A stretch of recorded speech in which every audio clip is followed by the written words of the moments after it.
अस्सलाम वालेकुम fourth class.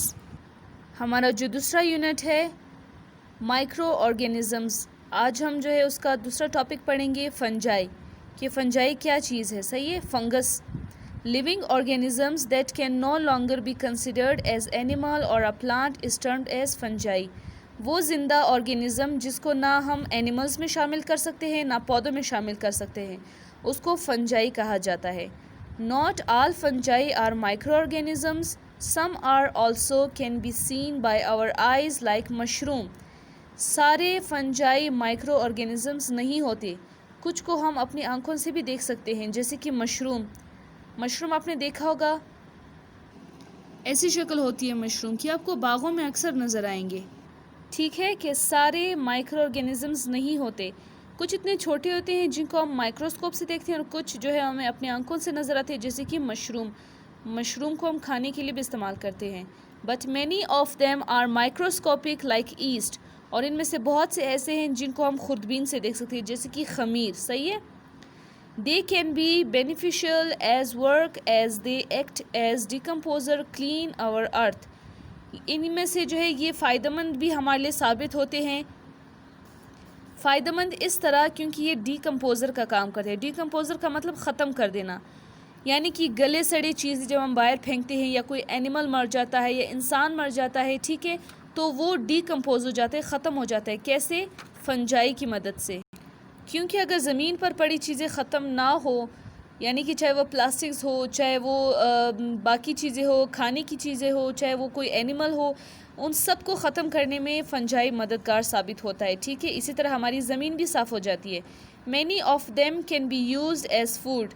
बहुत से फंजाई को हम खाने के तौर पे भी इस्तेमाल करते हैं, उनमें से एक एग्जांपल मशरूम भी है। सही है। Fungi are also dangerous for us as it can cause many different diseases in humans as well as in plants. ये हमारे लिए ख़तरनाक भी साबित होता है क्योंकि ये जो है इंसानों में और पौधों में दोनों में बीमारियां भी फैलाता है। और दूसरा है एल्जी। एल्जी क्या है? The word algae comes from Latin means seaweeds. ये लातिनी ज़ुबान से निकला है जिसका मतलब है पौधे में उगने वाले पानी में उगने वाले पौधे। क्योंकि आप पिक्चर को गौर से देखें, ये एल्जी है। सही है। ये आपको कहीं भी पानी में नज़र आएगा, तालाबों वगैरह में जहाँ पानी ज़्यादा टाइम के लिए पड़ा रहता है, ऊपर ऊपर ये ग्रीन चीज़ें एल्जी बनना शुरू हो जाते हैं। या किसी नालों के साइड पे जहाँ पे पानी हमेशा गुजरता हो, वहाँ पर ये ग्रीन, वो जगह ग्रीन होना शुरू हो जाती है क्योंकि वो एल्जी है। सही है। It comprises of several different kinds of living organisms similar to plants but not true plants. ये ज़्यादातर जो है पौधों से मिलता जुलता है क्योंकि पौधे भी पानी की वजह से बढ़ते हैं, ये भी पानी में बढ़ता है, ठीक है, उसकी वजह से ज़िंदा रहता है। और पौधे भी ग्रीन कलर के होते हैं, ये भी ग्रीन कलर का होता है, बट नॉट ट्रू प्लांट। लेकिन ये असल में प्लांट नहीं है क्योंकि ना इसके आपको रूट्स नज़र आएंगे, ना इसके आपको लीव्स नज़र आएंगे, ना स्टेम नज़र आएगा। सही है। Its size range from microscopic to again so. इनमें से कुछ ऐसे हैं जिनको हम खुर्दबीन से देखते हैं। सही है। We can say that not all algae can micro organisms but some of them are.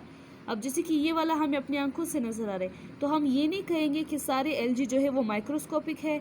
इनमें से कुछ को हम अपनी आंखों से भी देख सकते हैं और कुछ को खुर्दबीन से देखा जाता है।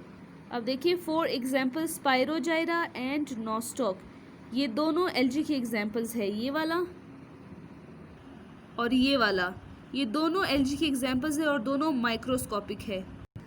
और कल इंशाल्लाह आपसे एल्जी और फंजाई के बारे में क्वेश्चंस करूँगी, ठीक है, ओपन कॉन्सेप्ट के लिहाज से। और तब तक के लिए अल्लाह हाफिज़।